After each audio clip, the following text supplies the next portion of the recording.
everybody. So good to see all of you tonight. This is really exciting. Welcome to YBCA and YBCA's Third Thursdays. Every third Thursday of the month, we work with arts organizations around the neighborhood to offer our galleries for free, to host a bar, to have some music, work with local DJs and musicians, and to work with some of our favorite people to hear what they're doing right now. Tonight, we're so excited to have Anxy Magazine, who was on our YBCA 100 list for 2018 of the 100 people that inspire us the most in the world doing work right now. Mental health is incredibly important to us, and we were so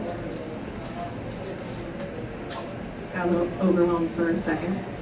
We're so inspired by what Anxy does, so I'm going to invite founder and creative director Indira Rojas to come up and tell you a little bit about what's going to happen tonight.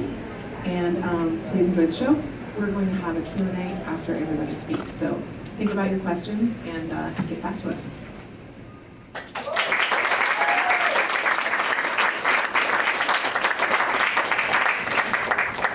Hi everyone, thank you for joining us tonight. This is very exciting for us, not only for being honored to be here and for everything that our YBCA team has helped us do, bringing us together, but also because this is our first release for this issue. We've worked really hard to make this issue happen, and it's such an important topic.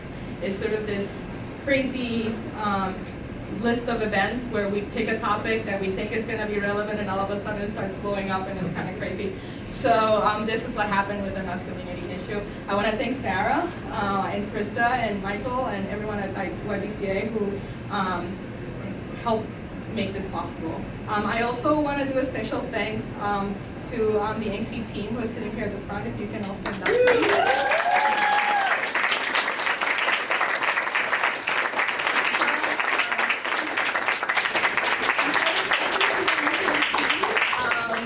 I want you to see they're real people, and they always work so hard and to collaborate and just like make all this possible. And I'm just so happy that we can, acknowledge that today.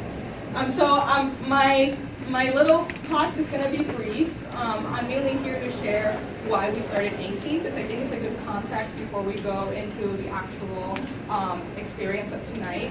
And for us, the main triggering event for starting Anxy is this idea that we know there's so many people that are struggling and are having a hard time sort of making that known. And we have this inner world that we often refuse to share with other people. And we're going around pretending that everything is okay, when in reality we're carrying in all these stories that we are sometimes too ashamed to share. And that's the reason we started Anxy. We feel like it is very likely that at some point in our lives we're going to face something that is of traumatic consequence, and that we have to find a way to navigate that. And we should be able to have these conversations and be vulnerable with each other in that way, so that we can really start to, reach our full potential. And what we're trying to do with Anxy is to tackle these topics that we feel are relevant. We started with the anger issue, worked on wisdom, boundaries, and now the masculinity issue. And what we're trying to do is use design and art to become the vehicle through which we open up these vulnerable stories and allow people to do it in a way that feels non-threatening, do it in a way that they don't feel judged, and do it in a way that really connects with our full experience, not only words but images and art. So without further ado, I want to share with you our manifesto video for the masculinity issue. And after that, Bobbie, our editor-in-chief, is going to join us as the moderator for the panel, and then he'll share more about our guests tonight. Let's talk about masculinity, its many shapes and shades, what we fear and what we celebrate. Let's explore its definitions, how much masculinity we inherit or create through labels, culture, and expectations. Let's start a new conversation about masculinity, one that includes both strength and vulnerability, power and accountability, courage and honesty. This is the Masculinity Issue. Anxy Magazine.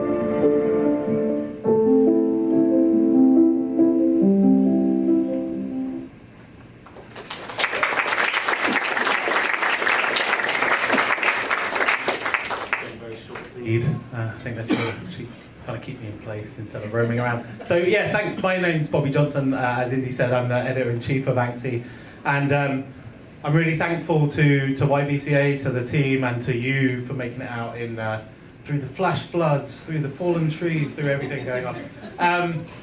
And the Union Bar, probably, I imagine, were problematic too. So we're going to spend this evening having a chat about a little topic of masculinity.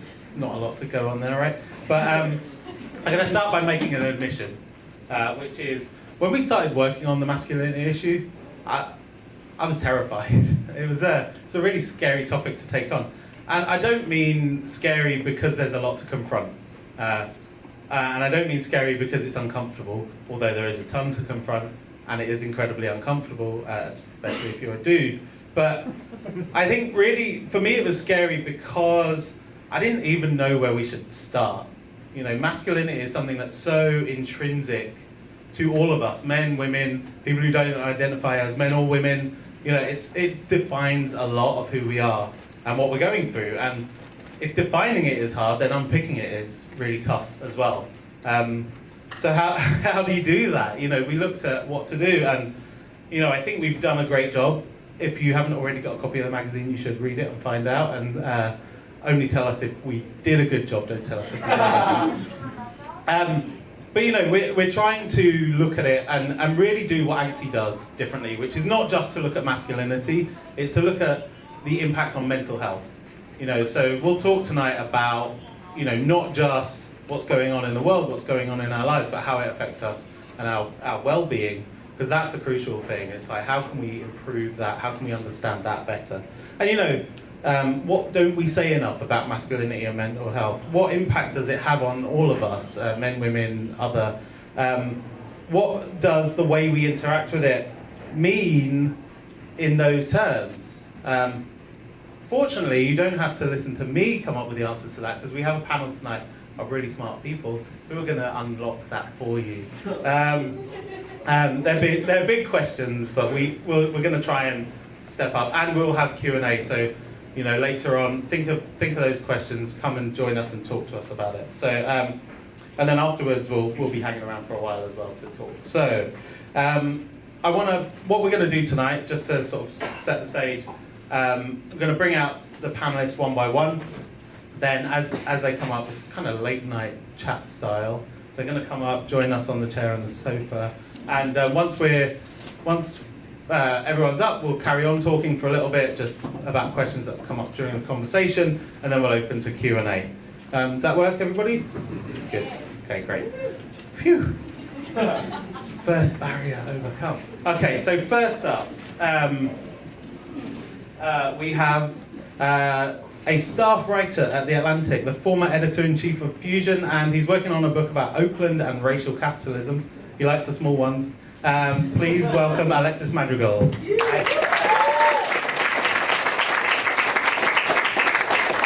I have to remember I have the clicker.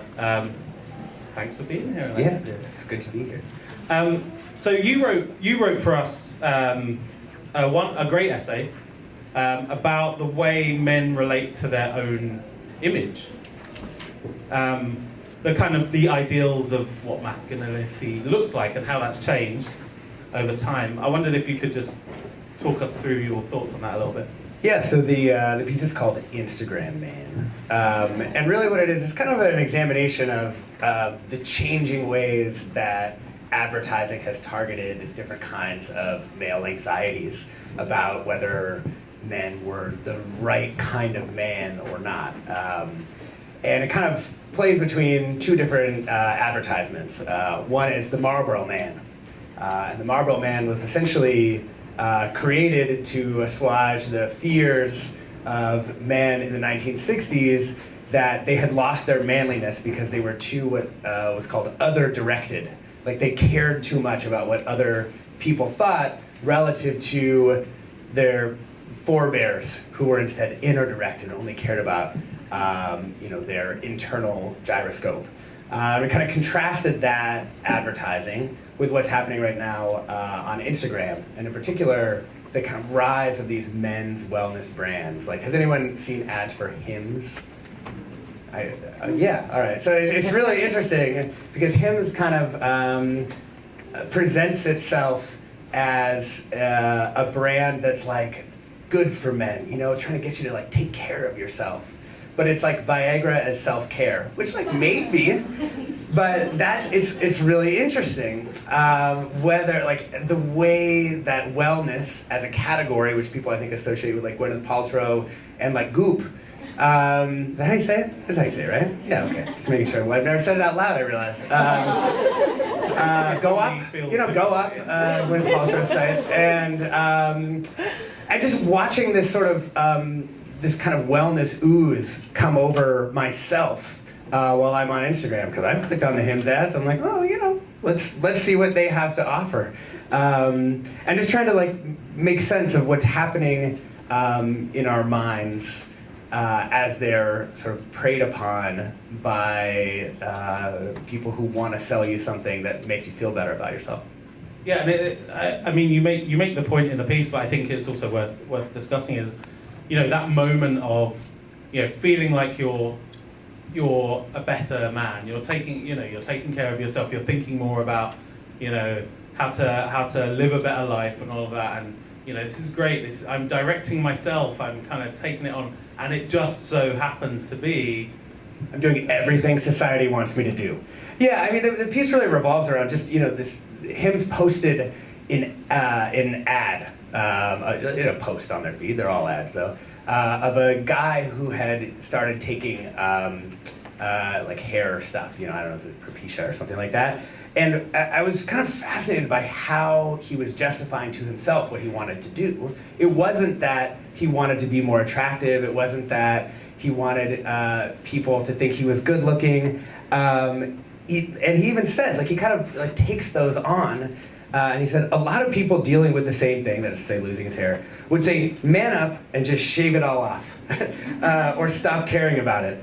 But being a man to me means taking action, caring for and solving problems. So I did. And I just thought that was so interesting, like that he just so happens to want to have all of his hair. It's not that he cares what other people think, it's about himself. And he even says, you know, my hair was a part of me, and now I've lost it, and I want it back. It's all about, you know, his inner direction, not his, like, other direction.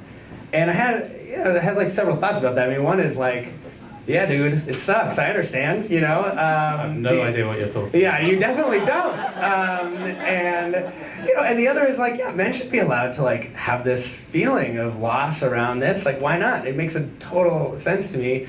And the third thing was, like, come on, dude.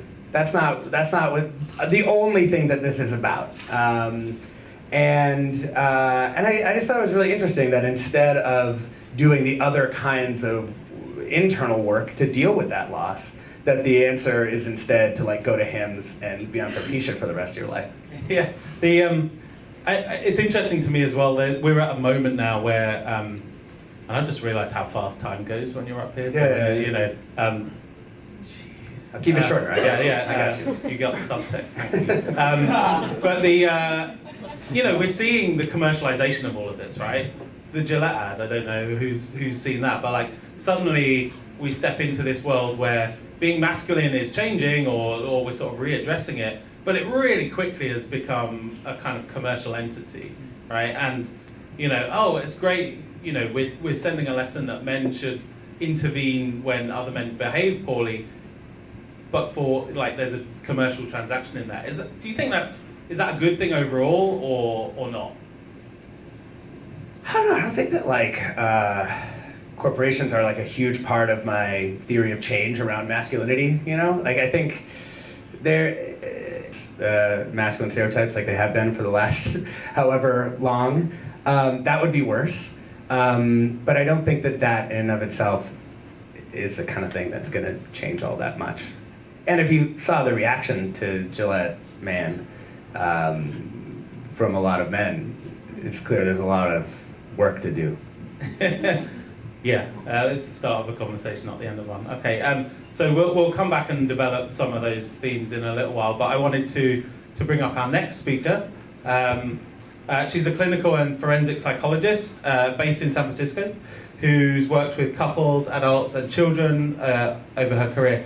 But she's also worked up close with sex offenders for the state of California, and has some really fascinating insights from that. So please put your hands together for Samantha Smithstein. How are you? I feel like I should have a desk. So I'm really glad you're here tonight. We worked on your piece, and you know, it's a challenging, interesting insight into that work, right? And what it means to you and what it means to all of us. So you wrote about those experiences of dealing with sex offenders, and many of them have like complex and quite difficult relationships with masculinity, and how they see it in themselves, and why they've sort of taken that on board. Do you want to talk a little bit more about how you see that and how you've seen it over your career? Their relationship with masculinity? Yeah. Yeah, I mean, I think that, well, first of all, it's a very large and diverse group of people. So I'm going to be making broad generalizations about a group that, you know, it's made up of individuals. But what I would say is that I was thinking a lot about this question, and it seems to me that the biggest sort of problem, not maybe the biggest, but one of the biggest issues is that these men are really sort of given a forced, very narrow definition of what it means to be a man and what it means to be masculine. And they have to operate within that. And sort of you have a reaction, if you're going to sort of be a hyper-masculine, sort of fit the fullest extent of that, right? How are you going to behave towards others? Especially those that are perceived, that you have to sort of prove yourself in your strength and dominance. And if you don't fit in that, sort of then, and you perceive yourself as a failure in that regard, sort of how do you compensate for that? And so I think a lot of the work that I did was sort of really about, you know, this anything perceived as feminine, which has to do with having needs, having vulnerability, making connection, having deep feelings about things. A lot of the work with them had to do with helping them to allow those, to access those parts of themselves and become more whole and develop things like empathy and connection. Yeah, because how much does, you know, I don't want to force you into generalizations, but unless we go through case by case, it gets a little difficult. Sure. But, you know, how much, you know, when you're meeting someone for the first time who's committed a serious offence for which they're in prison, and you're essentially, your job was to decide whether they're eligible for parole, right? Right, I did treatment and then I did the evaluations. Yeah. But to what extent, you know, can somebody who's obviously, you know, imbued and internalized all of that to their own detriment and to the detriment of the people around them, how much change is possible there?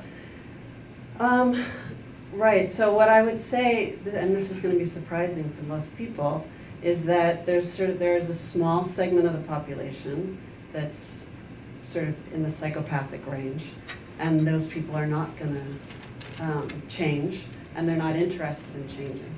And that everybody else, actually, there is a great possibility for change, and there's great evidence that with good treatment, that they can actually, the recidivism rate can be lowered, because they can, you know, most of those people that I worked with were traumatized. They had early traumatic histories that were quite extensive, and that when it comes to sort of healing and becoming whole and behaving differently in the world, that's possible, that they're human beings like the rest of us.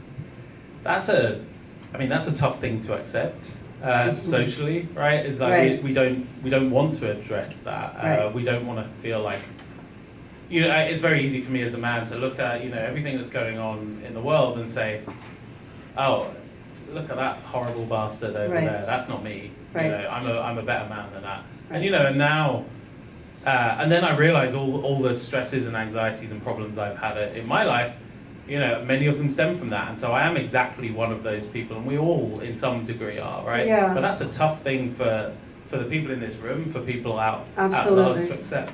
And I think it's so important what you're saying, because really we in our society, sex offenders are sort of really, if not one of the most maligned group, right? They're just monsters, they're completely othered. And the problem with that is that really they exist on a continuum. It exists on a continuum that all of us are on. And if we other them, then how are we going to teach children to be aware of, or how are we going to sort of address these systemic issues that all of us kind of have experienced to some extent or another, right? And so it's so important to see them as human beings like the rest of us, existing on a continuum we all exist on, and that sort of, cat calls are not the same as rape, but they exist on a continuum of behavior that has to do with sort of what is masculinity, what does it mean to be sort of in the world of other.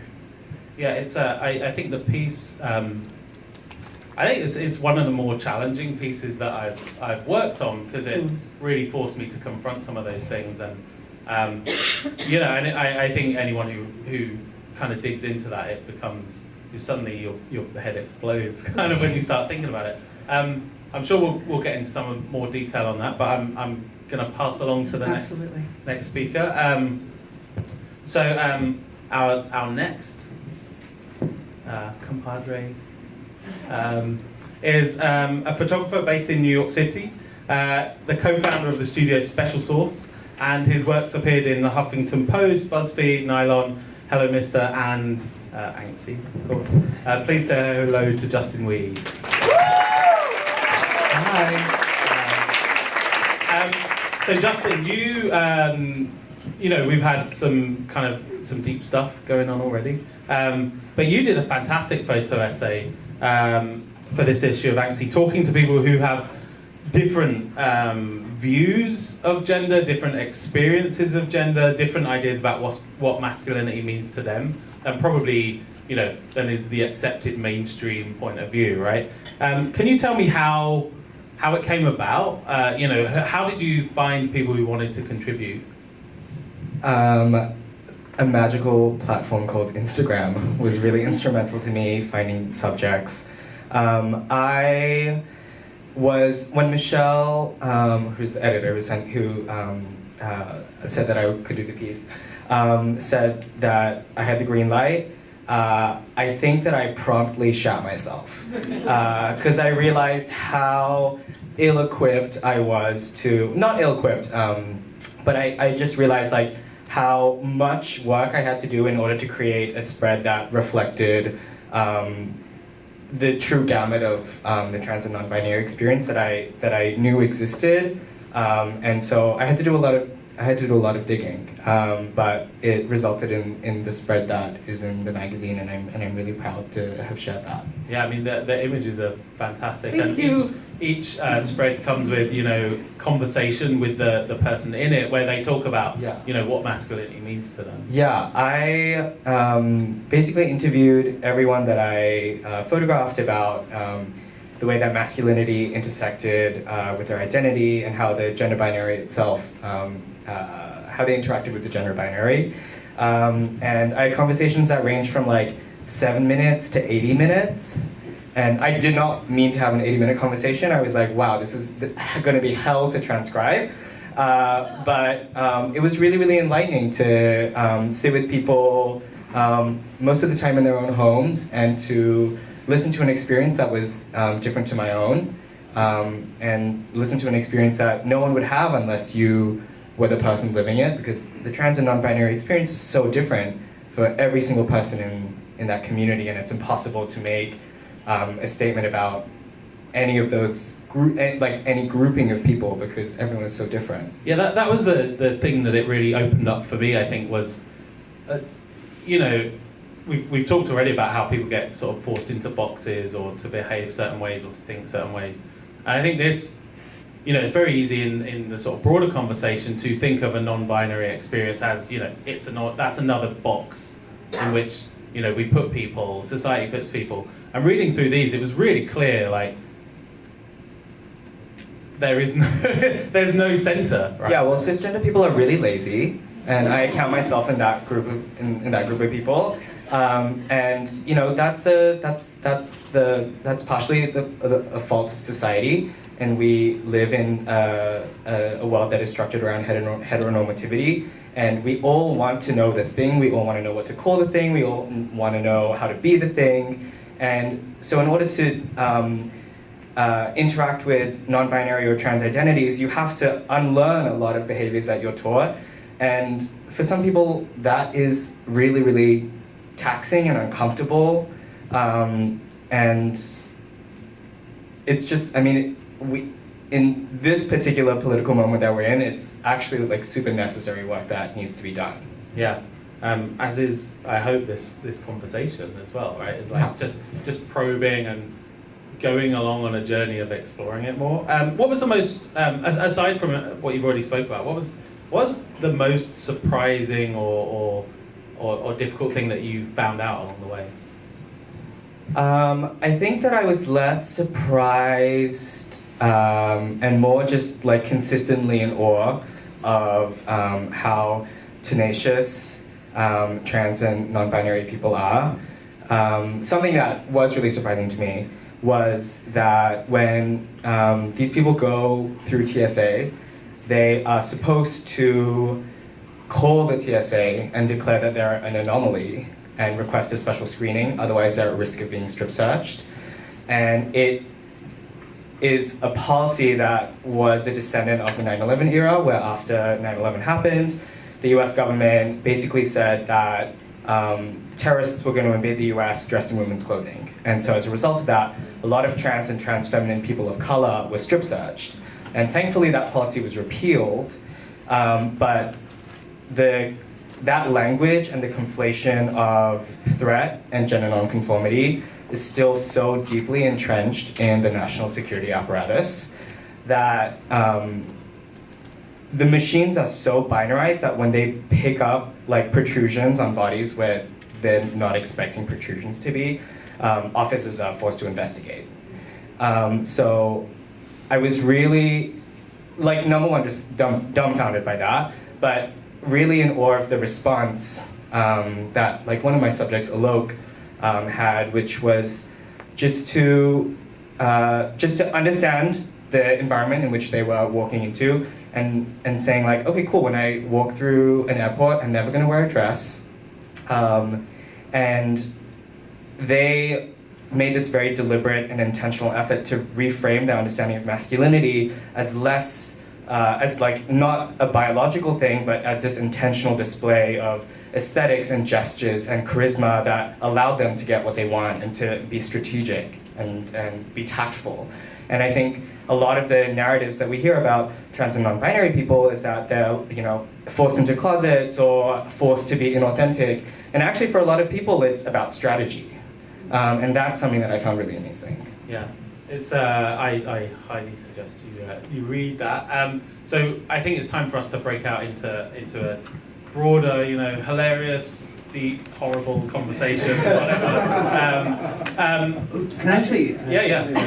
So my wife and I have a gender creative kid. I think I would put it, and it's interesting because so much about that experience, so much that is written about, and even I think a lot of parents think about when it comes to the gender non-conforming kid, is the people have fear. They have fear of what the outside world is going to like do to their child. And one thing I thought was really beautiful about this photo essay, and it comes to your point about cisgender people being lazy, it just kind of just opens up like how much there is for what he still identifies as a he, for him to gain by retaining a kind of gender nonconformity or gender creativity that allows him to travel vast terrain and drag his like dumb parents who grew up in a different world seemingly along with him. And it's been like, it's just fascinating, and I think this piece really just reflects the like true breadth of possibility of unleashing people from the gender binary. And I think something that's important to note as well is that often when we meet trans and non-binary identities, we're like, okay, cool. So you're trans and non-binary, this is already hard for me, so like make it easy for me and like tell me what your pronoun is. And a lot of the time, like trans and non-binary people are still figuring that out as well. And we need to remove the expectation that they need to have figured that stuff out in order for us to like understand how to deal with them effectively. Like there are people in my spread who identify as fluid or don't fully identify as one pronoun, and I thought that was really beautiful as well, because that is not typically something that I had encountered before I did the spread, and so it was really refreshing to hear someone say like, I don't identify as they them, I also don't identify as he she, so, and I'm still figuring that out. Yeah, I wonder if this kind of actually goes to the heart of a lot of, you know, of masculinity and what it means and what it doesn't mean. Because it strikes me that, you know, the mental anguish that is caused, you know, either men who are struggling with things or how they impose it on others, is kind of being unable to cope with ambiguity, right? That's kind of like a defining masculine trait, is flipping out when, you know, yes and no is actually maybe, right? When things don't go your way, when you're not right, when you're, you know, all of the anger and the anxiety and all of that bubbles up. I mean, how do we cope? You know, how can society, how can men, how can people who want to, who sort of take on those masculine traits, how do we cope with that complexity? Well, it's also, I mean, it's interesting you bring that up because this week the American Psychological Association just released a statement that sort of said that the conditioning boys into becoming this sort of rigid, masculine, you know, definition of what it means to be a man is harmful for them. And part of why they made that statement actually is twofold. One, because if we look at who's perpetuating violence in society, it's male. But it's also sort of, if we look at who's committing suicide, it's male. And so I think that that there's a gift. You know, I don't know, like maybe these next generations are going to be sort of helping us to sort of not have to grapple with it, to be in a different definition, to sort of unhook masculine and feminine from gender, to sort of see gender as a construct, and to really be able to and to be comfortable in the world of ambiguity, even if you are sort of male identified. Yeah. It's been kind of wonderful to watch our son's friends and just people at school actually be really okay with it. Like, sometimes wear a dress, sometimes that, and like, you know, when he was in preschool, sometimes people would be like, why are you wearing a dress? And he'd be like, because I'm wearing a dress. Boys can wear beautiful things too, you know? And they would just be like, oh, okay. And then like, that would be it, you know? And I was just like, man, if only like the world could deal with it like these 4-year-olds, you know, who like do have this incredible desire to categorize.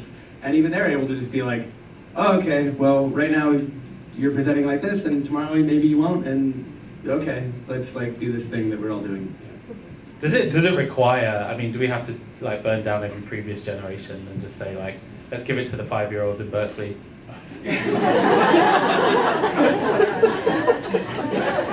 Okay, all votes are in on that one.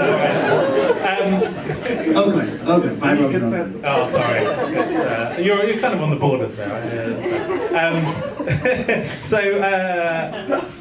If there was one thing that you could, we'll go to Q&A after this, I think. But if just a small question, if there was one thing you could change right now about masculinity, what would it be?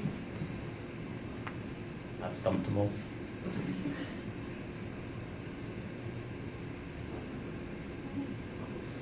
I'll lead since I would change. I think the relationship people have with their parents is so definitional, right? And you know, I think of all the things I've inherited and had to struggle with, from my father, also from my mother, and the internalized stuff that goes on there. I think I don't think we're ever gonna. Philip Larkin was correct, right? They fuck us up, but I don't think we're ever gonna get past that. I really, if there was one thing I could change, it would be that you could erase some of those things. Generational conditioning. I think it would be men to get deeper inside their own bodies. I think there's like a way in which there's like a abstraction that I certainly like to, and I think a lot of men like to, where moving, you just become like a floating, intelligence evaluator, like moving around, and I think that kind of embodied knowledge that I feel like there is so much of outside of the like strict traditional masculine world, it would change a lot of things for people to get more in touch with their, just the feeling of their feelings really, as well as like the way that their own feelings about their body changes the way they think about the world, or conditions their reactions to it. Or don't think about their body. It's like you. Yeah. I'm a large dude, right? And the only times I ever really think about my own physicality, honestly, are when I'm confronted with another man. Small men really like to try and fight me, I've discovered, right? Because it's like it's that thing of like, if you hit the biggest kid in the schoolyard, nobody's going to mess with you. Like, I got hit a bunch, so I was like, well, I don't really want to hit the little kids. You never earn much for that. But really, like, that's the only time I ever really think about my physicality. I never have to worry about my safety until that happens, right? I think masculinity is, I don't quite know how to answer that question, but maybe if there could be a specific program that was sent out to all male-identifying humans that forced them to uplift the narratives of females, that would probably be really life-changing and empowering, I think, for society as a whole, because we should all be listening to females and uplifting the stories and their narratives and the lessons that they can pass on to us. Thank you, I appreciate that. I guess I would say that if I had a wish, it would be that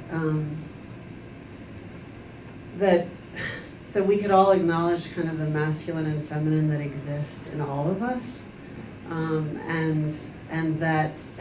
there's a way in which there's sort of masculine is male and feminine is female and feminine is bad, and instead of masculine and feminine are both sort of beautiful and whatever that means, they're both constructed in a certain way in terms of definition, but that they're all sort of parts of what it means to be human, and that we can embrace them all as sort of equal and wonderful and beautiful and important. Yeah, there are very few other traits we sort of take on so wholeheartedly, right? And and don't ever expect to change. Okay, so I've totally lost track of the time. I'm going to make an executive decision and say we've got 15 minutes of Q&A right now. That's true. There you go. My internal clock is working well. So I don't know if is there a roving microphone.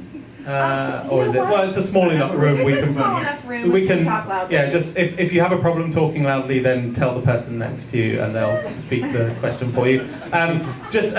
So it would actually be easier if if you can be really visible and demonstrative, because it's kind of hard to see the audience.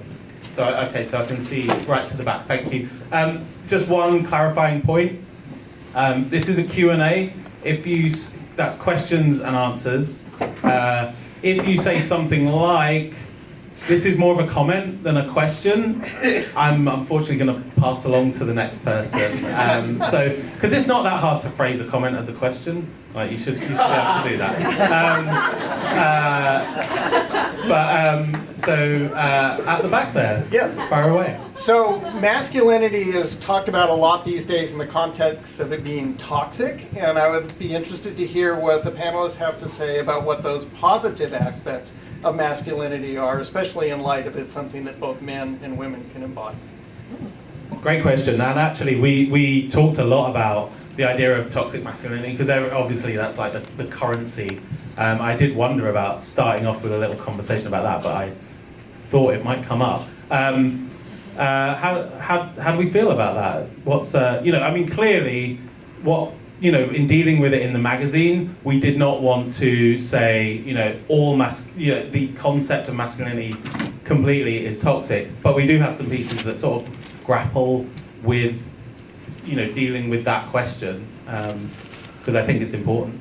Yeah, if I could jump in. I think that's a great question and an important one, because I think that sort of as we identify what toxic masculinity is, then we become this shaming place. And again, you know, I sort of talked about sex offenders as other. We don't want to sort of other masculinity or men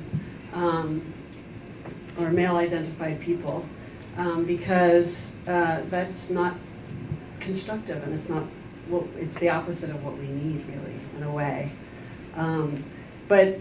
So I appreciate the question. The answer is more challenging, I think, because you know, the more you research masculinity and what it means, the more you see that sort of over different cultures, and even in single cultures over time, the definition of it changes quite a bit. What is considered to be masculine. And so I think we have to, that's part of the task of our time, is to figure out what is masculinity and what's beautiful about it. And sort of, as opposed to this, a systemic kind of idea of masculinity that's actually toxic and infecting all of us in a negative way. I think a key pillar to masculinity is privilege, and having privilege and automatically being given space and oxygen. And so to me, non-toxic masculinity looks like someone understanding that they have privilege, power, and understanding how they can use that to listen to the people around them with empathy in their ears, and how to uplift the narratives of minority communities. I think it's a really hard question to answer. I mean, I'm not going to try and answer it at any kind of like systems level, but just I thought about it as a person. And I think it's really hard to answer, because anytime you come up with something, it becomes immediately clear that that exists in like all kinds of people. And so then it becomes like, well, then why are we calling this masculine? You know what I mean? And so it's kind of like, to me, it feels like the positive version is just like a bundle of traits that people have sometimes called masculine in some cultures, and that might be useful for your like given situation. But I also think that would be the feminine too. Like to me, it just feels a little bit like what you're saying, that it's a mix of things that are in people, and I don't want to like, not only do I want to like kind of other, I also don't want to like put some strange mystique around it either. That these are not just things that people do in life, and can embody no matter what their body is. Yeah, I mean, it's at the heart of it, it's a very gendered term. It's so embedded, right? It just in everything that sort of untangling it is tough. But I think like there's some pointers there on at least a version of it that I think we know what it looks like. It's just really hard to say, right? It's really hard to put your finger on it. Well, and like, you know, to take it to the kids again, it's like you could say, oh yeah, like this show, like Paw Patrol has good teamwork in it, and it's like a boy show, you know. But like, so does My Little Pony, you know, incredible teamwork, you know. And so teamwork that's why, is you a know, universal the things human that trait. are targeted in this way, still, that's just a way of selling the stuff, you know what I mean, to an audience. It's not actually anything, there's nothing underneath that couldn't just be flipped. Yeah. Any more questions? Okay, we'll go here and then to you afterwards. Thank you so much. Huge fan of Anxy. So my Thank you. question is, obviously when you get into topics like this, you know, with your closest friends, it's something you can have safe space to discuss, but I'm thinking about, you know, my mom's partner, who is the definition of like toxic masculinity in the sense of like how it was classically kind of defined, and like how do you... The APA would call it traditional masculinity. Let's go with that. And, you know, like, how do you really have effective, powerful conversations with people? You just gotta fight them. Sorry. Really good question. I'm wondering that at the moment as well. I'm Asian, and my family lives in Shanghai at the moment, and they don't know that they know that I shot a spread for a magazine, but I never disclosed to them what it was that I shot. And in my head, I've been wondering whether I should just silently send them a copy of this issue of Anxy, because I don't know how to have these conversations with, so this is like really not an answer to your question, but I'm going to try. But I think often the onus is on, I really don't want to use the word woke, but often just in the interest of time, often the onus is placed on more woke people to engage with people who are not woke or who believe in like super traditional things, and that is really, really taxing, and we don't deserve the emotional labor of like having to perform that. But at the same time, like I truly believe that there's just like a set of the population that you're never gonna like hit, you're never gonna change their minds, and like thank you next, right? But then I truly believe that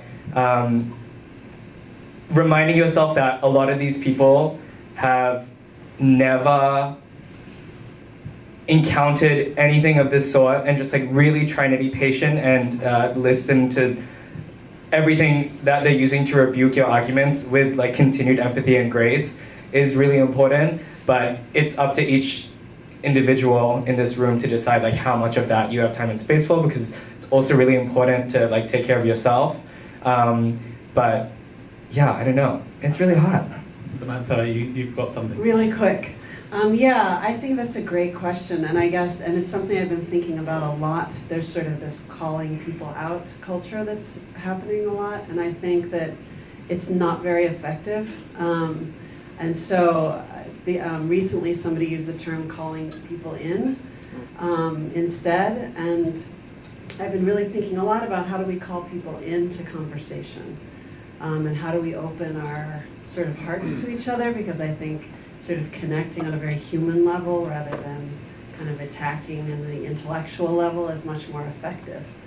And so I think you're right that it does sometimes it's taxing and takes a lot of patience, but it can also be sort of a gentle inquiry together, like what do we think about this, and start there. I don't want to fluff ourselves too much, but we have heard back from readers a lot that actually Anxy can open some of that space for people. Like, you happen to leave it around as you were saying, so I would definitely send it to the family. But you can leave it there. We can say, oh, look at this thing is strange and interesting. Here's this article. Do you want to read it and see what you think? And at the very least, like if somebody's prepared to engage on that level, then it kind of opens the door. I don't think that was I wouldn't say it was 100% intentional to be used in that way when we started making it, but we have definitely heard from people who find it effective that way. I mean, I don't know how it would play on your particular situation, but just like the power of being fine with stuff. Like I noticed that, people with our son are always sort of like expecting us to get really weirded out by the things you can just see they're like kind of like, oh, he's putting on a and they're like kind of, people are trying to like figure out if we have some beef with it or we're worried about it or any of those things. And I feel like just being totally fine with how our son is living his life and how people are living their lives actually has like a pretty powerful demonstration effect, because people kind of reinforce each other like, oh, we should be worried or upset about this thing that's happening. And that's actually the kind of like a social feeling that we need to like police this boundary because we must do it all together. There's a lot at his school. There's a lot of traditional families. There's a lot of people from other countries that are largely Catholic. My own dad, was born in 1942 in Mexico. You know what I mean? But just being a family that loves our son, just our child, changes a lot. And kind of almost borderline instantly. People are just like, oh, we can just be fine. I want to make sure we've got time. I think we've probably only got time for one more, but if we're fast, we might be able to squeeze that. I can't see anyone over Okay, nobody at the back is telling me to rush, so okay. Don't rush. Don't rush. So yeah, over here. Hi, thanks. So I'm really curious to hear your thoughts on the topic of female and feminine masculinity, like if that's come up in your work, especially in photography. Like for example, drag kings or butch lesbians who are more masculine centered, but still, and like carry a lot of those qualities as they navigate the world and how they present, but are still very firmly female identified. Like, is that a topic come up? So it didn't come up in this spread. I did photograph one drag king, whose name is K. James. He was really, really incredible. Can you repeat the question? So I'm curious if that topic came up. Oh, if it just, okay. Masculine centered but female. Which lesbians and people that are female but kind of masculine in how they present and how they act in the world. So as in like, it purely just did the subject come up? Yeah. Any thoughts on that? Oh, any thoughts on that? I think so. Something that I was talking to one of my subjects, Aki, who was telling me how presenting it, he was read as as like just a really feminine person for 25 years of his life, and when he decided to transition, he was really reticent to start identifying as trans because he was really, really petrified of how people would instantly associate him with masculinity and all of its like perceived toxicity. And so he was talking to me about how as he was like understanding his own experience, that this is like not an answer to your question at all, I just realized, so I apologize. But he was just saying that he really had to interrogate the sort of masculinity that he wanted to bring into his life, and how that how he could make sure that meshed well with the feminine version of who he previously identified as. He wanted to make sure that the masculinity that he took into his life was not the sort of masculinity that was interacted with by his former self. I actually think that's a fantastic question as well, because I think those characteristics, those sort of the butchness or the what a drag king embodies, is kind of a really good example of capturing some of the qualities of masculinity that are important, like that are definitional without being dangerous necessarily. There's a conversation in the magazine between two sportswomen. One who's a former pro soccer player, who's lesbian and quite butch, and has had to deal with lots of stuff over time.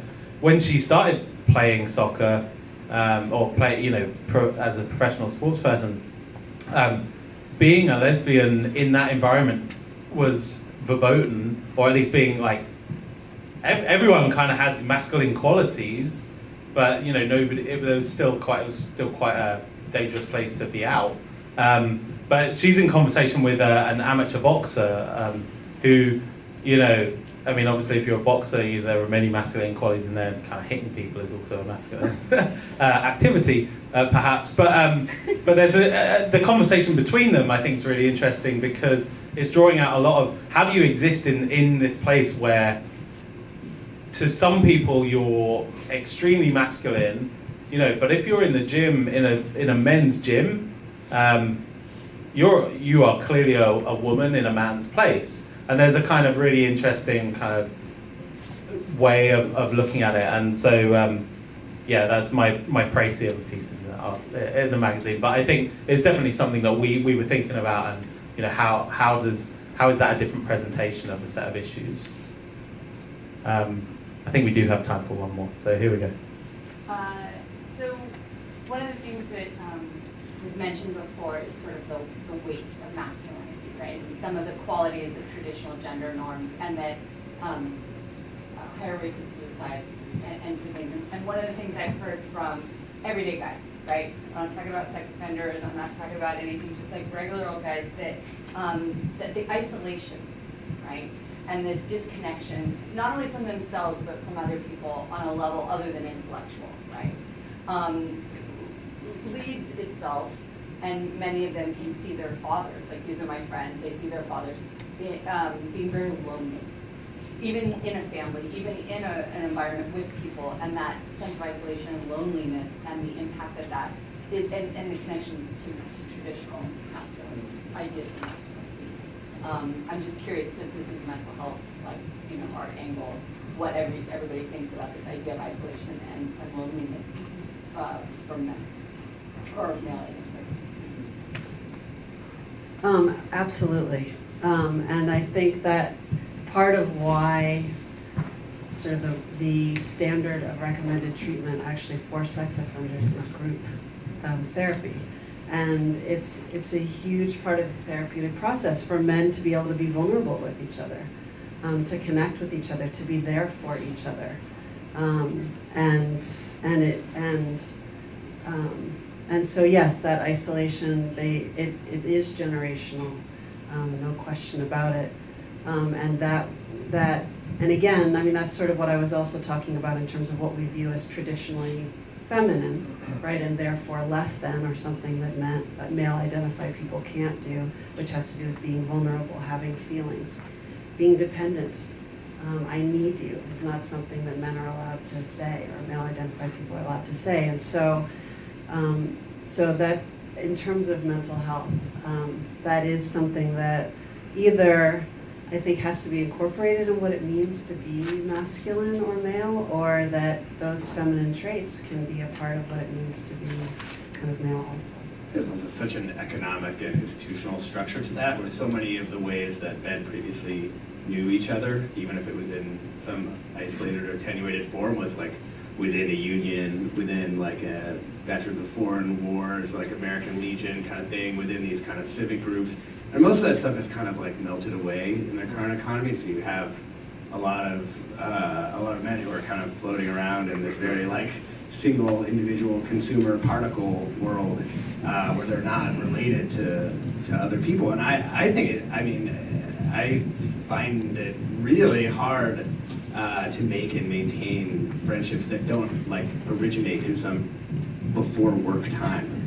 I think a lot of men think of their thing as like, hey, we gotta like, it's the breadwinning aspect of this, of the gender role means like men want to invest in things that make money for them, and in a nicer way, I guess, the family, but it means they're like not taking care of their relationships or taking the time to do that. And if there's one thing I see among my male identified friends that is clearly hurting them on a like mental health level, like that is it. They just don't have people. Yeah, I feel the same. I wonder as I get older, you know, and I grew up in a very matriarchal family, and you know, and so I sort of felt like I took on a lot of interesting stuff from that. But as I get older, I kind of feel like all of those things are coming true, right? It's like I'm getting more isolated. I'm kind of harder to maintain friendships. It hurts when you move country backwards and forwards a few times, like I've done. But you know, and the family becomes the unit that substitutes for that. And I wonder, like, this when we talk about generational stuff, I think the thing I want to understand more, and unfortunately we're going to come to a close, so we're not going to get there tonight, but you know, we can keep trying. Is it actually a generational thing? You know, is it that you're a boomer and you feel this way, you're a Generation X, you feel that way, or is it just age, right? You get older and relationships change, and you know, the circumstances shift, and so really, it just, you know, something that starts off problematic when you're young, you know, young male suicide is very high. Also, you know, suicide of older men is, you know, much higher too. But it's just a journey that you go on as you get older and you get more isolated. And you know, you retire and then everything's gone, right? and we live in a gig economy, in a place where we move jobs faster and all that kind of stuff. Like, I think this is, a huge part of the problem that we're all dealing with. I think like it is one of the central questions here. I like to finish by having the last word. Masculine trait. Okay. Oh yeah, go for it. One more is fine. I have one. Yeah, go for it. So, my question is, how do we stop rewarding traits of masculinity that are toxic, especially when most of that is kind of like a performance, in terms of, when you perform a masculine trait in let's say playing football or whatever, and you're really good at it, oftentimes you get rewarded by society. So how do we as a society kind of stop that, the rewards aspect of performing one's gender in like a box set, instead of kind of knowing that it is like a gender is a performance. It's like a performative thing that we do, Yeah, it's a really interesting question. Any thoughts? I mean, it feels like the first step is just destabilizing the notion that gender is like some biological thing that is equal to sex, right? I mean, which in a room like this, everyone's like, yeah, no shit, But like look around, you know what I mean? Like a lot of people are not there yet. And I don't know what the right cultural movement for that is, but I think it's happening, and I think the younger people are sort of really like way ahead, at least from what I see. Granted, we're in the Bay and all those other things, but man, it feels like there's been an enormous change there. And I think one like super high level positive thing I see around that is I do think some of the gender things for a lot of men is about homophobia. And it's also about like not wanting to give up the power of maleness, and I think that both of those things are things that have been pretty problematized, and there's not really like a society scale solution, but like the activism of a lot of non-binary people, trans people has done that, and now there's like a lot of men out there going like, oh, what am I doing, like and I think that in and of itself is like a bit of progress. It's just, those are hard things to change quickly. And maybe the converse also, like is there a way that we can start to reward and reap the rewards of the non sort of box masculine, what those definitions are. And that's, back to the calling in piece, is there a way that we can sort of notice and call attention to when people have stepped outside of those boxes, when they have sort of shared power, like what the rewards are of that experience, and have it be celebrated, and have it be enviable, even. So I think it's both. It's sort of not rewarding one, but then also kind of really how do we sort of uplift and reward the other. And see the benefit of it, call attention to sort of how we are all growing. It's painful it's uncomfortable for a lot of people to kind of conceptualize what non-binary means or gender fluid, but then it's so liberating for everybody. And so to sort of be able to speak about that experience, the rewards of what it means to unhook that, and to be freed from it in a certain way is quite powerful. There are so many layers to potentially answering this question. The first is like not chastising like a football player, for example, for demonstrating qualities that people would associate with like femininity. I was listening to a podcast on Aaron Hernandez called Gladiator, I think, in which it detailed like how incredibly homophobic his father was, and how he, I think this was probably speculation, but how trapped he felt by the masculinity that was passed down from his father. So it's on one hand, not chastising people for demonstrating feminine behavior, and then on another level, it's also about removing incentives when you attain like the ideal sort of like masculine body. So a football player is another great example. I was talking to one of my subjects, Ima, who said that Ima's a black trans woman, and she was talking about how within the black community, within society in general, black bodies are really regarded as, or generally regarded as the epitome of masculinity. So many of the top sports players are all black men, and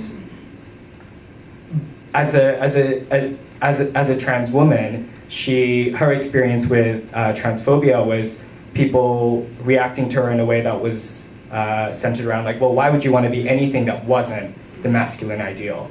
And that is something that's deeply entrenched in like advertising and the way that corporations sell their products. And so it's also about trying to remove the incentives that we give people and the validation that we give people. Yeah, that's a really, really good point. I mean, to me, a lot of it's about heroes, right? It's like who do we elevate and why do we elevate them? And when they screw up, does it make them not heroes? It makes them complicated heroes. It doesn't necessarily mean they're villains at the same time, right? I think dealing with that complexity and understanding that, I think there's a very particular way that we want people to be perfect, in some form. I think like realizing that there isn't perfection, and people will fall, people will struggle, but it's how they react to those struggles rather than do they have the struggles in the first place. That seems super important to me. On that note, can you see anyone else, Justin? On that note, I think it's time to wrap up. We're gonna move from here back downstairs again, I think. But I want to say thanks to everyone. Thanks to everyone on the panel. Thanks to YBCA for hosting. Thanks to Indy for the introduction, and thanks to the Anxy team for working so damn hard. But yeah, thanks to Alexis, Samantha, and Justin for a great conversation, I thought. Yeah.